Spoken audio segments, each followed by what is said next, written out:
torture data long enough, it will own up to whatever you wanted to say.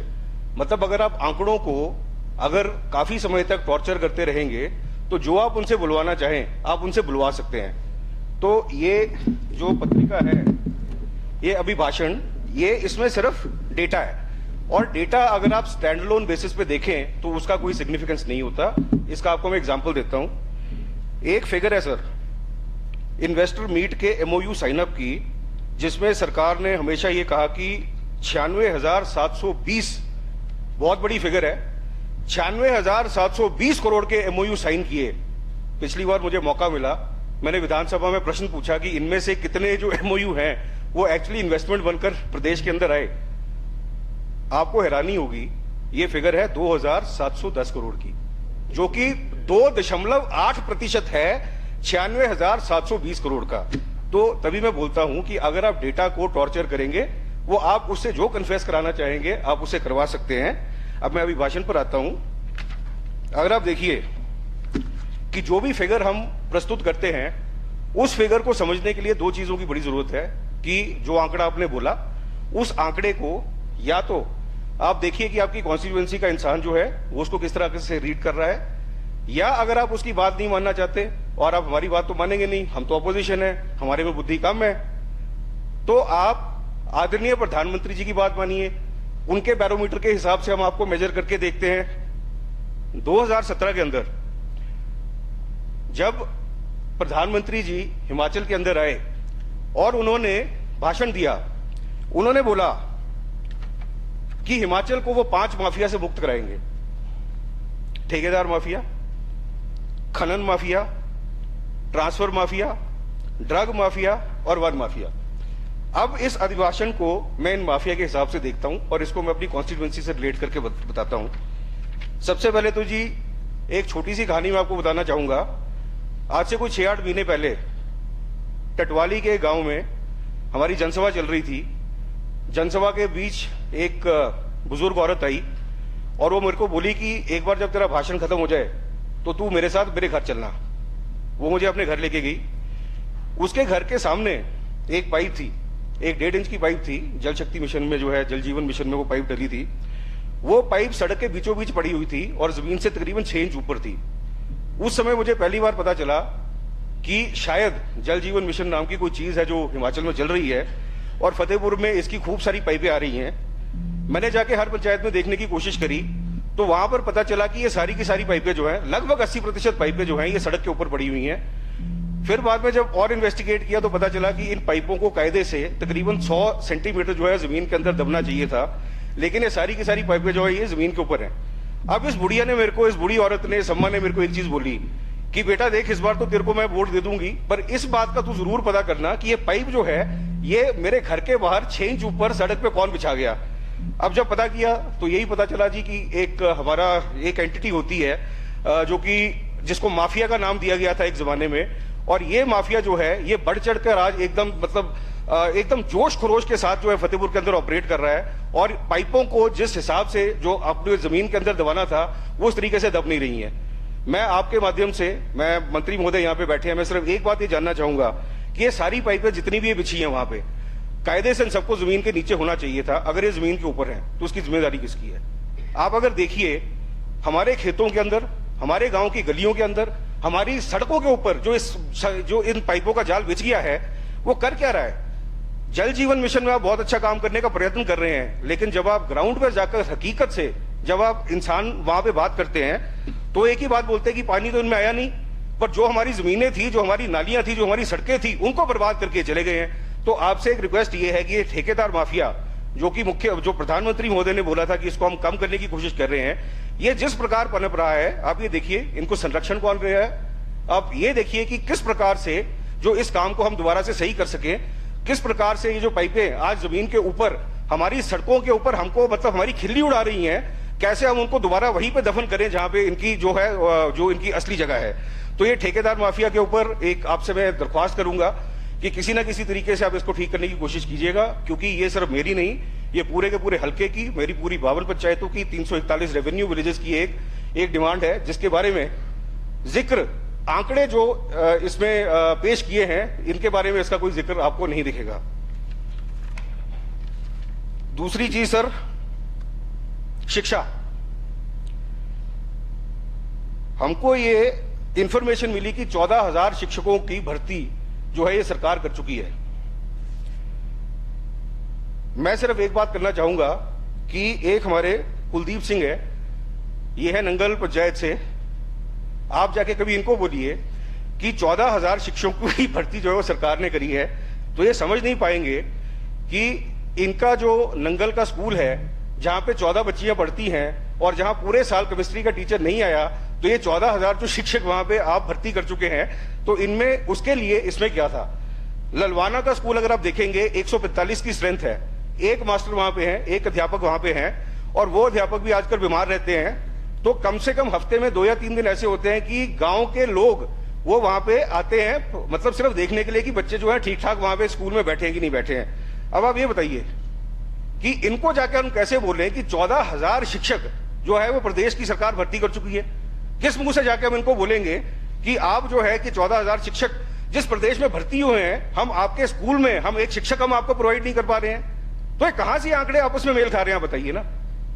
और उसके ऊपर अगर आप देखना चाहें तो आप एक बड़ी इंटरेस्टिंग चीज है, और वो इंटरेस्टिंग चीज ये है, एक स्टार प्रोग्राम है जी, स्टार प्रोग्राम वर्ल्ड बैंक का है। इसके अंतर्गत तकरीबन 650 करोड़ की जो राशि है, ये 650 करोड़ की राशि जो है ये हिमाचल सरकार को एलोकेट होती है। इसमें लगभग 300 करोड़ की राशि को हम हाथ नहीं लगा सकते, वो हमारी लैप्स हो जाती है, क्योंकि हम पिछले 4 साल से एडमेंट हैं कि हम पॉलिसी लेके नहीं आएंगे जिससे हम अपनी टीचर्स की रिक्रूटमेंट ऑनलाइन कर लें और जो इनकी ट्रांसफर्स हैं उसको हम ऑनलाइन करके इसको हम रेगुलेट कर लें। क्यों? क्योंकि अगर हमने वो कर लिया तो प्रधानमंत्री जी का जो दूसरा माफिया जिसको वो खत्म करना चाहते थे, ट्रांसफर माफिया, वो नहीं खत्म हो जाएगा। 300 करोड़ हम लैप्स करा रहे हैं क्योंकि हम ऑनलाइन पॉलिसी नहीं ला सकते, क्योंकि हम लाना नहीं चाहते, हमारे में पॉलिटिकल विल नहीं है। और बातें करेंगे, मुख्यमंत्री को धन्यवाद दे रहे हैं जी, एक आप अपने भाषण में 35 बार मुख्यमंत्री महोदय को धन्यवाद दे रहे हैं। आप पॉलिसी की बात करिए ना, स्पीक अबाउट द पॉलिसी, क्योंकि पॉलिसी अगर आप ट्रांसपेरेंटली, अगर आप ट्रांसपेरेंसी क्रिएट कर देंगे, आपकी आधी समस्याएं जो है समाप्त हो सकती हैं, पर हम नहीं करेंगे, क्योंकि कर दिया तो ट्रांसफर माफिया नहीं खत्म हो जाएगा। एक और चीज मैं आपको बताना चाहूंगा, हेल्थ केयर सर्विसेज।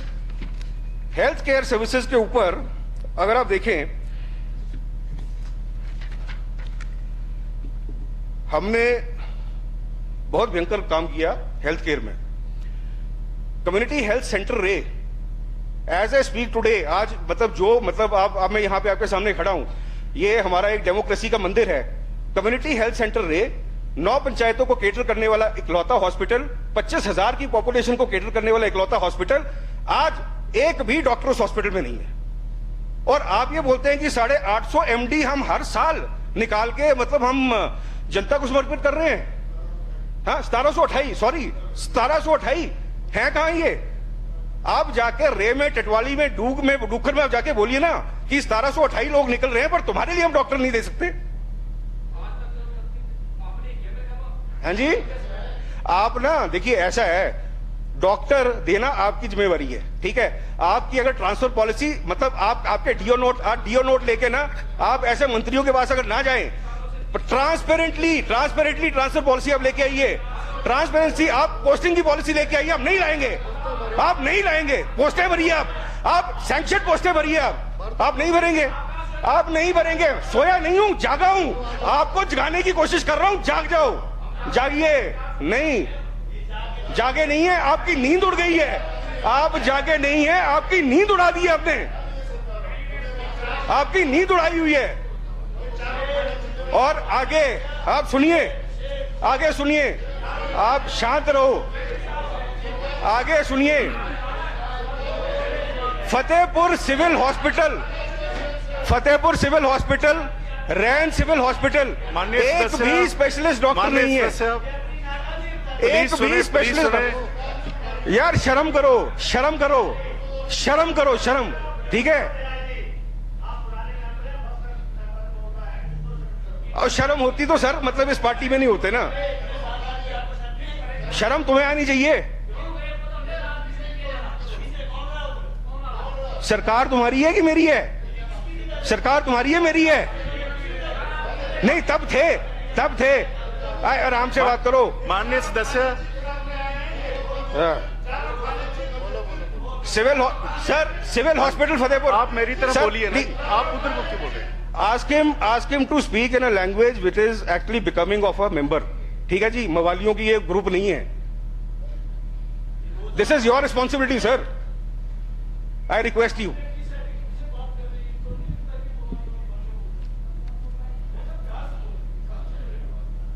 नहीं तो सुनने दो ना, बोलने तो दो। चलो आप बोलिए। Civil hospital Fatehpur, civil hospital रैन, एक भी स्पेशलिस्ट डॉक्टर वहां पे नहीं है सर। मैंने बोला मवालियों वाली भाषा, मैंने किसी को मवाली नहीं कहा। Civil hospital Fatehpur, civil hospital रैन, एक भी स्पेशलिस्ट डॉक्टर आपको वहां पे नहीं मिलेगा। और सिंस वहां पे कोई भी स्पेशलिस्ट डॉक्टर नहीं है, ये सिर्फ और सिर्फ रेफरल यूनिट्स हैं। तो इतने वेंटिलेटर जो वहां पर आए, जो इतने ऑक्सीजन सिलेंडर वहां पे आप बोल रहे हैं, आप एक चीज देखिए, अगर हर चीज के लिए मेरे को पेशेंट को पठानकोट और तलवाड़ा रेफर करना पड़ेगा, तो हम किस प्रकार से हम अपनी जनता को बताएंगे कि जो मतलब हम अपनी उपलब्धियां बता रहे हैं सरकार की, उसमें क्या फतेहपुर कहीं एक्सक्लूड हो गया है? क्या वो हिमाचल का भाग है कि नहीं है? या ये सिर्फ कॉन्सेंट्रेटेड है सिर्फ फ्यू पॉकेट्स के अंदर, जिसकी जो बेनिफिट है वो सिर्फ एक मतलब चंद तबके को मिल रहा है? तो आपका तीसरी चीज मैं बताना चाहूंगा कि हेल्थ केयर के अंदर भी अगर आप देखिएगा तो डॉक्टर्स की एलोकेशन, रिसोर्सेज की एलोकेशन एज पर प्लान आपको नहीं मिलेगी। मैंने मंत्री महोदय जी से मैंने क्वेश्चन बोला हुआ है, उसका जब जवाब आ जाएगा मैं आपको एग्जैक्ट वैकेंसीज बता सकता हूं, कितने टाइम से वैकेंसीज हैं और क्यों वैकेंसीज फिल नहीं हो रही हैं। और इसमें भी अगर आप ये बोलते हैं कि एमएलए की फॉल्ट है, तो फिर सरकार का रोल है क्या?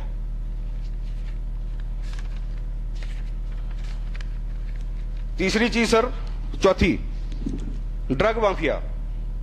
हमारी बॉर्डर स्टेट है, हमारी बॉर्डर कॉन्स्टिट्यूएंसी है, और ये बॉर्डर कॉन्स्टिट्यूएंसी के अंदर अगर आप देखें तो कुछ पंचायतें ऐसी हैं जहां पर चिट्टे का जो प्रकोप है आपको हर गली पे आपको दिख जाएगा, आपको हर पंचायत में ये चिट्टा बेचने वाले दिख जाएंगे।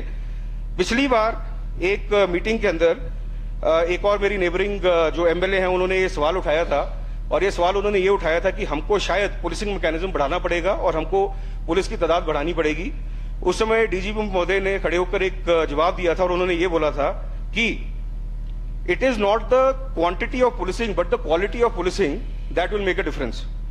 अब सर क्वालिटी ऑफ पुलिसिंग का मैं आपको बताता हूं कि जो पुलिस है फतेहपुर के अंदर, उनको टारगेट है, और उनको टारगेट है कि रोज के 30 चालान अपने ट्रैफिक के करने हैं। जब तक ये 30 चालान पूरे नहीं होते तब तक ये बाकी और काम नहीं करते। अब क्वालिटी ऑफ पुलिसिंग में अगर आप देखिए कि मेरी प्रायोरिटी अगर ट्रैफिक के चालान करना है, मेरी प्रायोरिटी अगर एनसीओ के चालान करना है, मेरी प्रायोरिटी अगर वो बिना हेलमेट वाले बच्चों का चालान करना है, तो हम चिट्टे वाले जो हमारे जो डीलर हैं, जो चिट्टे के बेचने वाले हमारे लोग हैं, हम उनको कब पकड़ेंगे? तो क्वालिटी ऑफ पुलिसिंग में अगर आप ये देखिए, हमको अपनी प्रायोरिटी चेंज करनी पड़ेगी। We will have to change our priority, we will have to make our priority, जो नंबर 1 प्रायोरिटी हमको बनानी पड़ेगी।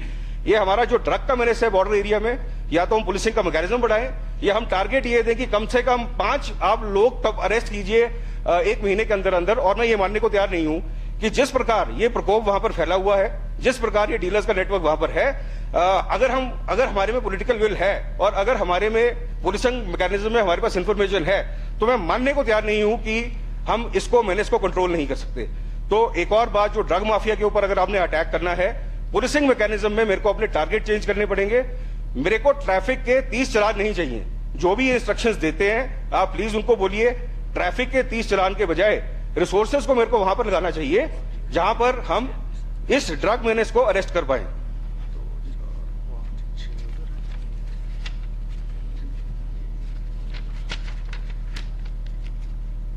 लास्ट, खनन माफिया। ऊना खड्ड में जो स्वां खड्ड के अंदर जो 500 टिप्पर रोज के निकलते हैं, इनके बारे में नेता प्रतिपक्ष और रायजादा साहब ये दोनों काफी बात कर चुके हैं। मैं सिर्फ आपको एक छोटा सा एक और फतेहपुर कॉन्स्टिट्यूएंसी के अंदर एक छोटा सा इलीगल क्रशर के बारे में बताना चाहूंगा। आपके माध्यम से हो सकता है इसके ऊपर कोई एक्शन हो जाए। जखबड़ से आप जगीर से अगर आप 52 गेट की तरफ अगर जाएं, तकरीबन 1 किलोमीटर के बाद राइट हैंड साइड को एक इलीगल क्रशर वहां पे ऑपरेट कर रहा है पिछले 6 महीने से। ये इलीगल क्रशर जो है, ये इसकी कोई रजिस्ट्रेशन नहीं है, इसका कोई लाइट का कनेक्शन नहीं है, ये जनरेटर के ऊपर चलता है, हिमाचल प्रदेश के अंदर चल रहा है। और अगर आप इसके बारे में इन्फॉर्म कीजिए तो आपको जवाब ये मिलता है कि ये माइनिंग डिपार्टमेंट का केस है, शायद पुलिस इसमें कोई एक्शन नहीं ले सकती। आपके माध्यम से मैं ये बताना चाहूंगा कि अवैध खनन में अगर आप ये देखें कि जो आपके एग्जिस्टिंग क्रशर वाले हैं उनका जो अवैध खनन है वो तो एक समस्या है ही है। इसके अलावा इस प्रकार के कई ज्यादा जो आप अवैध क्रशर अगर आप देखेंगे, ये पूरे के पूरे एरिया में मशरूम कर गए हैं और पिछले 1-1.5 साल के अंदर ये बिल्कुल एक भयंकर रूप जो है वहां पे ले चुके हैं। इसका एक खमियाजा तो ये है कि हमको माइनिंग का लॉस है, माइनिंग के रेवेन्यू का लॉस है, लेकिन जो सबसे बड़ा खमियाजा है, ये एरिया एक फ्लड प्रोन एरिया है और अगर पानी ज्यादा हो जाता है डैम में और डैम का गेट अगर खुल जाता है तो इसकी एक बहुत बड़ी जो आप ये देखिए एक संभावना है कि पानी शायद अपना रास्ता बदल ले, क्योंकि जमीन जो है वो कच्ची हो चुकी है और इन इलीगल क्रशर्स की वजह से कल को जान माल का नुकसान हो सकता है। समय रहते उसके ऊपर काम करना जो है ये बहुत ज्यादा जरूरी है। तो इस हाउस के माध्यम से, आपके माध्यम से मैं रिक्वेस्ट करूंगा सरकार को कि ये जो इलीगल क्रशर फतेहपुर के मंड एरिया में, आपके इंदौरा के मंड एरिया में ऑपरेट कर रहे हैं, इनके ऊपर एक्शन लेना मतलब बहुत ज्यादा लाजमी है। माननीय सदस्य जरा बैठिए। Just 1 minute sir. अच्छा, अभी 9 सदस्य बोलने वाले हैं तो